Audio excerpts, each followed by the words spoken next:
In the pamphlet, they condemn consumption of sugar as it is stained with spots of human blood. And this pamphlet goes completely viral. It goes all over the English-speaking world. It's estimated 250,000 copies of it were made. Fucking woke lefties. Fucking libtards. Ew, your sugar was made by slaves. That's essentially what happens to every woke leftist position. Eventually, it becomes the norm, and people look at the people of the past and think they were fucking crazy and like, how did you even think that was okay?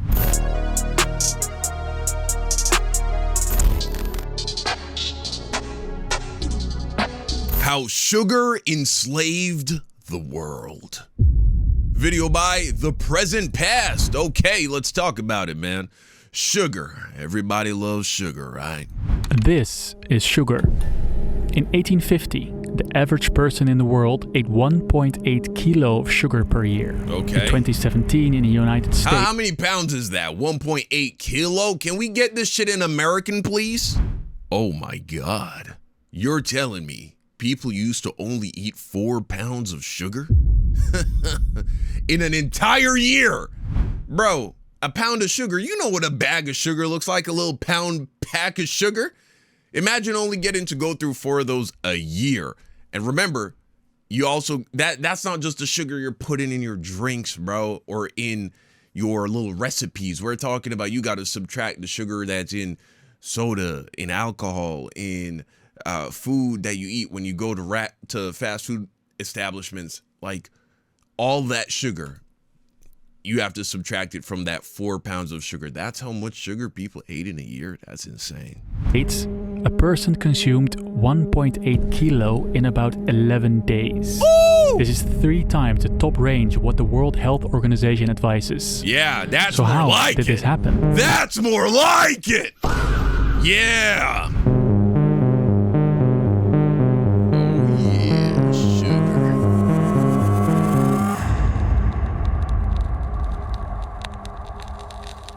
Right, yeah. Sugar is in everything you eat, from breakfast to dessert. But just 500 years ago, this cube would be worth its weight in gold. What? The quest for this innocent sweet was responsible for the transatlantic slave trade. It kick-started modern capitalism and created an... I mean, it makes sense. People wanted sugar so bad they were willing to enslave people, put them in chains, ship them across the fucking ocean. Just to get that sweet, sweet sugar. Obesity pandemic. Humans have always sweetened their food with grapes, dates or honey. But sugar is special. You can sprinkle it, dissolve it in water to make lemonade, add it to flour. The uses are endless and you can store it forever. An echo of how special sugar used to be can be found in many festive events. From Eid to Christmas, Hanukkah and Halloween. Easter and Songkran, Moon Festival in China, or just the big wedding cake. Yeah. Over the last 500 years, sugar changed from a luxury you only brought out during a celebration to a substance you can't escape. So how did sugar become so big? Big sugar, man. Oh yeah. Yeah, give me that white stuff.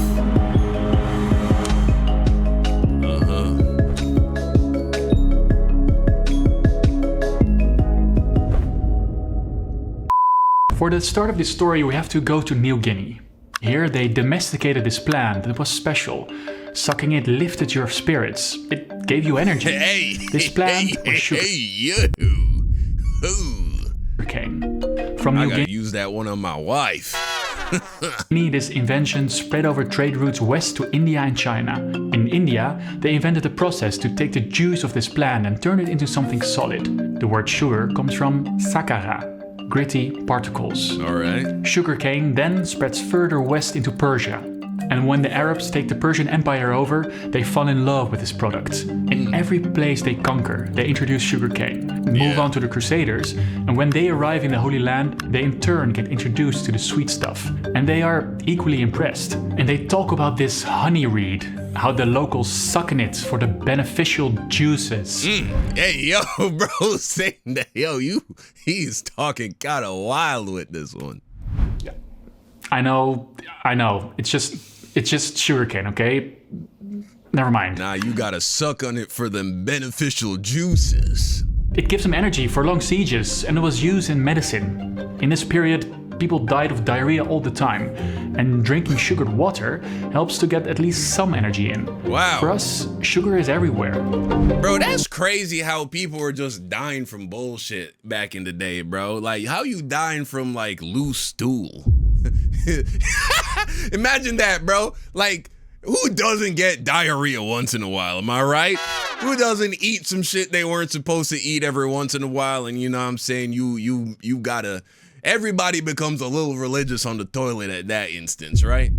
There was a point in the past, bro, where if you got diarrhea, you started to worry, bro. You started to be scared for your life. You're like, oh boy, I hope this stops very soon or I'm gonna shit myself to death. I'm gonna shit myself until I die.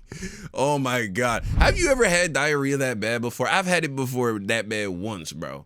Once. I think it was after I like drank too much. I don't know. I did a bunch of bullshit, bro. This is back in the past. I did a bunch of bullshit. And I remember being on the toilet, bro, and being like, it's like it felt like more wanted. Is this getting too much? It's getting too much, isn't it? I'm just saying, like, I can see how people got to that place mentally, but, you know, it was like anytime they had diarrhea, they would be incredibly concerned.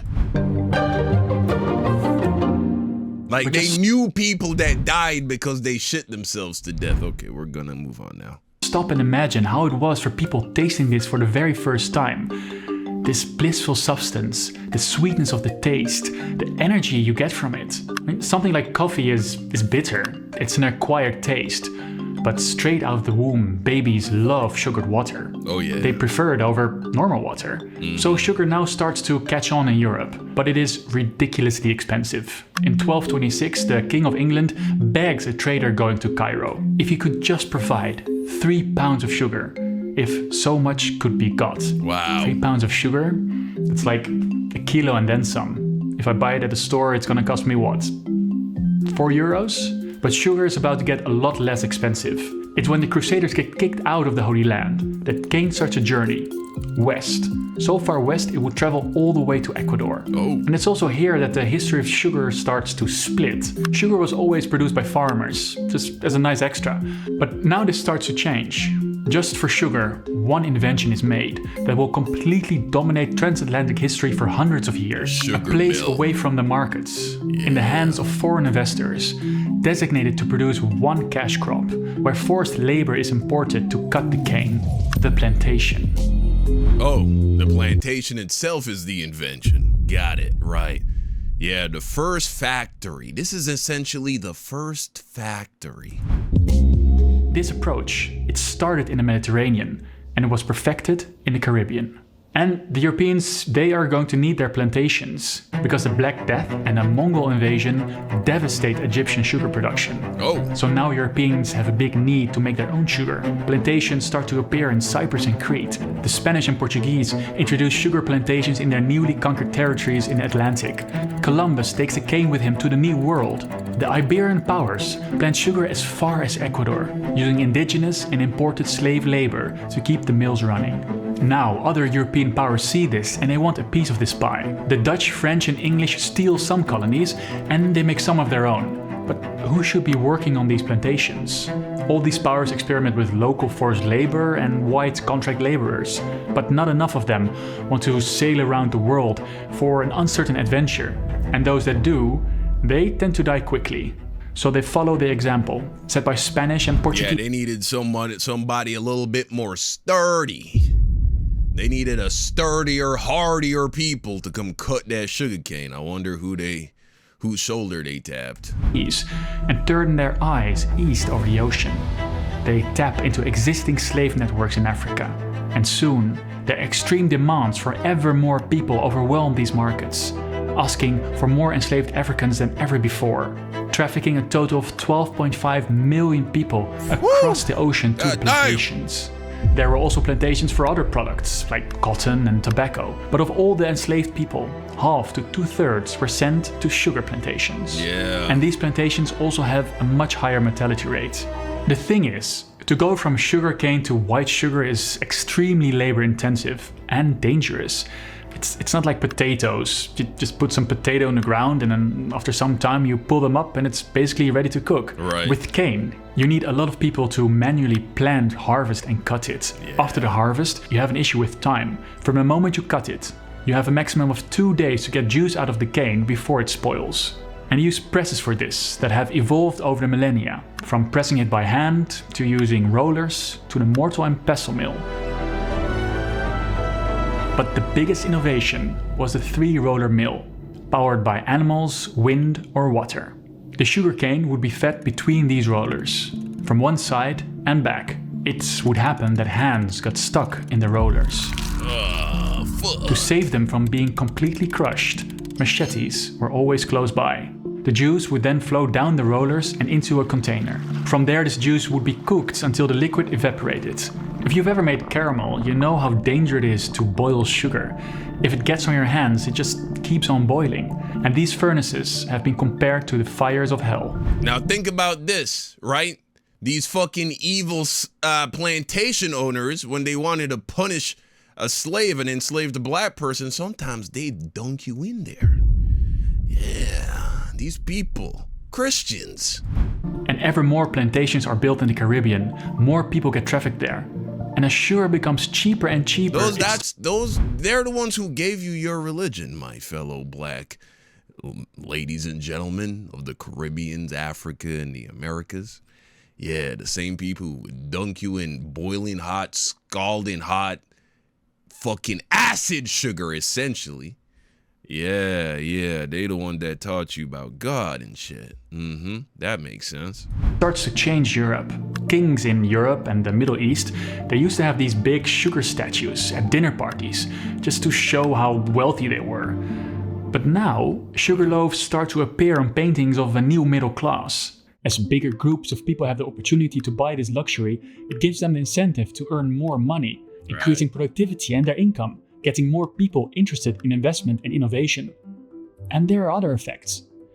Sugar makes other new products like coffee and tea easier to drink, so it drives a tsunami of demand for tea. In the UK, tea consumption rose 400 times in the 1700s, so now you understand why the British will do everything to get more of it. Smuggling opium to trade for tea into China, fighting wars to get access to the market, plunging China into a century of humiliation by Western powers. A dark memory that still influences Chinese foreign policy to this day. And when industrialization starts to happen, old schedules of living are shifted. People now have to be at work at a certain time. They don't have time to cook anymore. But sugar is there as a cheap and quick road to energy. A cup of sugar tea and some toasts with jam become staples of the working class. So the Industrial Revolution of the UK is partly fueled by cheap calories coming from the colonies. One thing to note is that not everyone is eating the same amounts of it in this time. In the 1700s, the UK is consuming much more sugar per person than France, that also had colonies in the time. Researchers have asked themselves, why? Why did this happen? And there's this quote I found that basically says, is it a bad question to ask whether the English cuisine was so shit they just needed sugar more than the French? Oh my gosh. I don't know. Yeah, from what I've seen though, look, there's a reason there aren't any British restaurants in your average American city.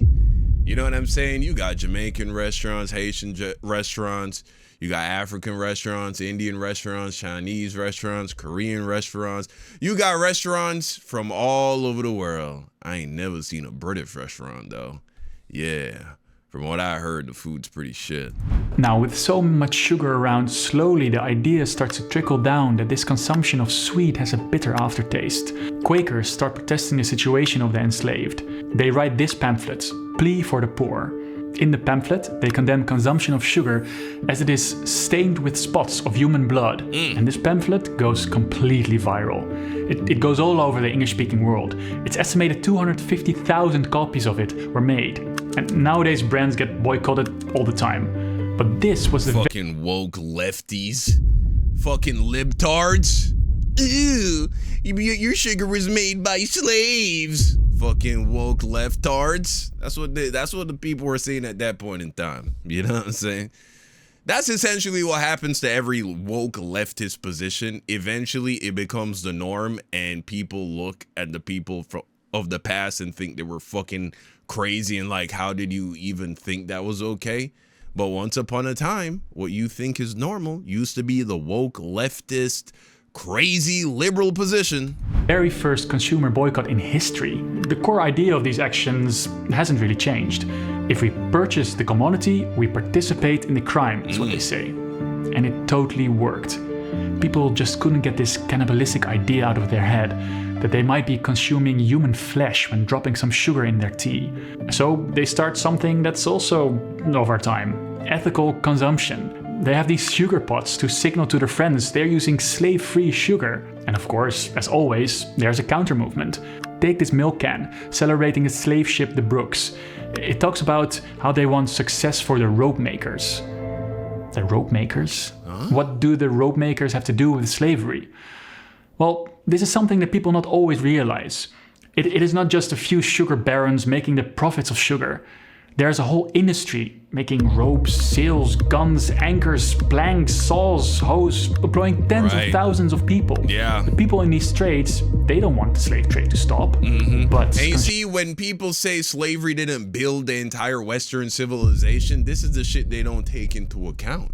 They just look at the gross revenue that was generated by cotton, by sugar, etc., and say, well, if we just look at these numbers, this was only like 25-30% of the entire GDP. How can we say slavery built America?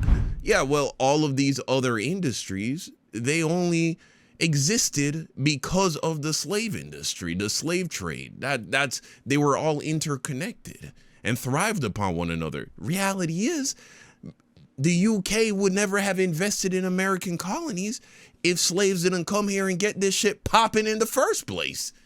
So, because, hey, they were looking for gold. They were looking for precious metals. When they didn't find that, they decided to try and give agriculture a shot, but they couldn't hack it. And, you know, the first two colonies failed. At least one of them resorted to cannibalism. But once they brought the slaves on board and shit became profitable and scalable, well then the UK was like, okay, maybe we did strike gold after all. Consumer actions supported by politicians and big slave rebellions like the one in Haiti, they eventually win the fight against the anti-abolition movement. And so the slave trade and slavery gets banned in British territories. Does that mean that exploitation is immediately over? Not really. In Africa, the trade continues. Huge producers like Brazil and Cuba still have slave labor. In 1850, 50% of the world's sugar is still made by slaves. Yeah, I think Brazil was like one of the last countries to abolish slavery over here in the Western Hemisphere. The British reopened their borders to slave-produced sugar. Former slave owners scrambled to get sources of labor. So a new project of moving people gets underway. You have waves of East Indians, Javanese, Chinese, Portuguese or Italian people sent all over the world to replace the enslaved people. Wow. Sometimes without any clue where they're going. With a contract that gives the owner legal authority over the worker. And the conditions are not better. In Cuba, half of Chinese workers died before the end of their 8-year contract. God damn! This has been the fate of workers on so many sugar plantations around the world. And even now there are many places where people on the plantations get exploited. But we're not there yet. It is really hard to imagine a world without sugar. Just go to your local supermarket and think away the aisles connected to the sweet stuff. Oh yeah. And I mean more than the candy. Because sugar is added to basically every pre-made sauce, peanut butter or yogurt. And it's also hard to see what's actually healthy when you buy your groceries. I have these two drinks. One is soda, the other is a vitamin well reload with vitamin B and D, magnesium and zinc. Don't tell me they're the same amount of sugar. So, which is more sugar? Well, you're probably gonna see this coming. But they're equally as sweet.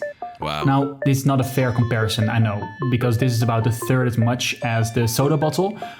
But I think it's very easy to drink liters of this and not be aware you're just drinking sugar water and marketing. Right. It wasn't always like this. So how did this happen? Well, it starts with Napoleon. When fighting the English, he forced the whole European continent to stop trading with them.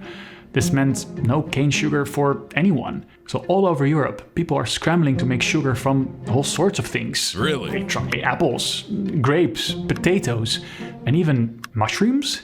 Whoa. In the end, it's the sugar beet that wins out. And this is huge. Sugar can now be made in cold climates.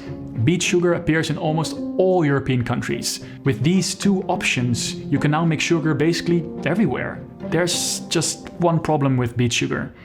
It's more expensive to make than cane sugar. So beet sugar producers, they lobby national governments. Help us, because we can't compete. They get subsidies and are protected from cane imports. In this protected position, the beet barons get an incentive to produce. So at the start of the 1900s, you have this growing pile of sugar. Sugar is still seen as a somewhat unnecessary luxury in many countries. What are the producers going to do with it? They need to teach people to eat more sugar. Right. Sugar has to become a necessity. Yeah. So when the First World War happens, they make sure that the millions of soldiers deliberately get sugar as part of their rations. And this is done again in the Second World War. Yeah. Marketing to soldiers is not enough. In the US, it's now the turn of the family, stressing convenience to sell sugary products. Do you want instant orange juice? Here, we have juice from synthetic chemicals with sugar. And sugar is so bad for you, bro. Oh my God. Sugar, of course, not sugar in of itself isn't objectively bad. However, excess sugar in the blood, which we all know as diabetes, sugar in the blood poses a health risk to us because the sugar molecules, when they stay in your bloodstream too long, as a result of your body being, maybe it's insulin resistant, and so the amount of insulin that your pancreas produces is not enough to shovel away all of the sugar that is floating around in your blood into your muscles and into fat stores, and so it just lingers in the blood. And this allows a process known as glycation to occur, which is when sugar binds to proteins and fats in your body, and it causes oxidation, it causes just damage. Essentially, it's like caramelizing. Yeah, it's caramelizing your body, essentially. It just fucks it up. It fucks up your blood vessels. It causes plaque to build up in your blood vessels, which of course can lead to heart attacks and strokes. And even if you aren't at that point yet, before you get to that stage, you just deal with fatigue and tiredness. Why? Because the insulin causes your blood sugar to crash, right? Because of course your body is like, we need to get rid of all this extra sugar. It's going to fuck us up. And so the insulin, which is a hormone produced by your pancreas, it brings down the amount of blood sugar in your body, but it overcorrects it. And so then you feel tired and lethargic. That's what you perceive as the itis, right? And then in order for your body to correct this low blood sugar, it then compels you to eat more. This leads to you gaining weight. And if you resist that urge to eat more, then your body has to release cortisol, which is a stress hormone, into your blood. And that then causes stored glucose in the form of glycogen to then re-enter your bloodstream. Or the glycogen gets converted to glucose. Point is, it raises your blood sugar levels so you feel energized again. But excessive amounts of cortisol, stress in your body, lowers testosterone and also comes with its own problems. And so, to make a long story short, sugar usually bad, right? Added sugar, bad, unnecessary. Right? A little bit won't do you too bad, especially if you're exercising a lot and have a balanced diet. But things like juice, shit like that, jam, you really shouldn't be consuming that shit on a regular basis, bro. Time to make breakfast? here's breakfast cereals loaded with sugar. This brand literally marketed their cereals as candy. It had 70% sugar. Sugar is added to stop bread from going stale, to enhance the shelf life of all kinds of products. And this is also the time of the rise of soda, drinks that you can keep drinking without making you full. Americans still drink almost half a liter of soda daily. And all these products focus their marketing on kids, selling food that is engineered in such a way that addiction Give it to the kids. Let's make the kids sick. it is compared to a drug habit. In 1999, the WHO has to declare a global pandemic, an obesity pandemic, warning the damage our sweet diets do to our health, making us fat, giving us heart disease, inducing diabetes. Why did it take so long for sugar to be seen as harmful? This has to do something from when I was growing up. You had light products for everything. Light yogurts, light chips, light peanut butter, light everything. But what was up with these products? Well, they didn't have fat. You see, in the 50s and 60s, with rising levels of heart disease, researchers connected this problem to people eating too much fat. Research sponsored by the sugar industry, that is. There are scientists around that blame sugar, but they get completely silenced. So now the sugar industry jumped on the fat makes you fat train, and they make all these light products that, instead of fat, contain a ton of sugar. So where does this leave us? Sugar in itself... I mean, I'm no nutritionist. I'm no expert in really anything. I'm just a fucking guy that makes YouTube videos.